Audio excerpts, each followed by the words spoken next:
அமளிக்கு மத்தியில மக்களவையில உச்சநீதிமன்ற திருத்த மசோதா அறிமுகம் செய்யப்பட்டிருக்கிறது. வெங்கடேசன் இணைகிறார். வெங்கடேசன், இது குறித்தான முழு தகவல்கள். வணக்கம். உச்சநீதிமன்ற நீதிபதிகள் எண்ணிக்கையை 38 உயர்த்தும் மக்களவையில் அந்த புதிய மசோதா என்பது தற்போது தாக்கல் செய்யப்பட்டுள்ளது. மத்திய சட்ட அமைச்சர் அர்ஜுன் ராம் மேக்வால் இந்த சட்டத்தை தாக்கல் செய்துள்ளார். 1956 ஆண்டின் உச்சநீதிமன்ற சட்டத்தில் திருத்தம் மேற்கொள்வதற்காக உச்சநீதிமன்ற நீதிபதிகள் எண்ணிக்கை திருத்த மசோதாவை அறிமுகப்படுத்தினார். உச்சநீதிமன்ற நீதிபதிகள் எண்ணிக்கையை தலைமை நீதிபதி உட்பட 34 38 உயர்த்தி பிறப்பிக்கப்பட்டிருந்த அவசர சட்டத்திற்கு மாற்றாக இந்த மசோதா என்பது கொண்டு வரப்பட்டுள்ளது.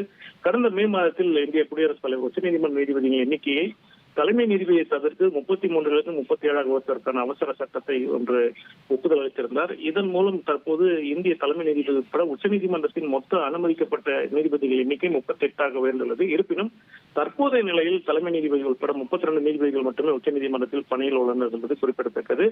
இந்த புதிய சட்ட மசோதா 33 என்ற சொல்லுக்கு பதிலாக 37 என மாற்றுவதற்கு இந்த உச்சநீதிமன்ற நீதிபதிகளின் எண்ணிக்கை திருத்த அவசர சட்டம் என்பது கொண்டு வரப்பட்டது.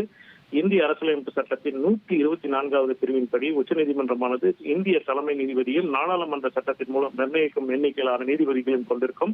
முன்னதாக கடந்த 5ஆம் தேதி உச்சநீதிமன்ற நீதிபதிகளின் எண்ணிக்கையை அதிகரிப்புக்கான இந்த முன்மொழிவுக்கு மத்திய அமைச்சர் ஒப்புதல் அளித்திருந்ததும், இதற்கு முன்பு கடந்த 2019 ஆண்டு நீதிபதிகளின் எண்ணிக்கை தலைமை நீதிபதியை தவிர்த்து 30 33 உயர்த்தப்பட்டதும் குறிப்பிடத்தக்கது. தற்போது கொண்டுவரப்பட்டுள்ள இந்த மசோதாவிற்கு அரசியலமைப்பு சட்ட திருத்தம் எதுவும் தேவையில்லை என்பதால் நாடாளுமன்றத்தில் பெரும்பான்மை மூலமாகவே இதனை நிறைவேற்ற முடியக்கூடிய சூழல் என்பது உருவாகியுள்ளது. இனி செல்லும் இடமெல்லாம் செய்தி. தந்தை டிவியின் வாட்ஸ்அப் சேனலை ஃபாலோ பண்ணினா செல்ல இருக்கும் இடமெல்லாம் செய்தி. இதோ QR கோட் இப்பவே ஸ்கேன் பண்ணுங்க, ஃபாலோ பண்ணுங்க.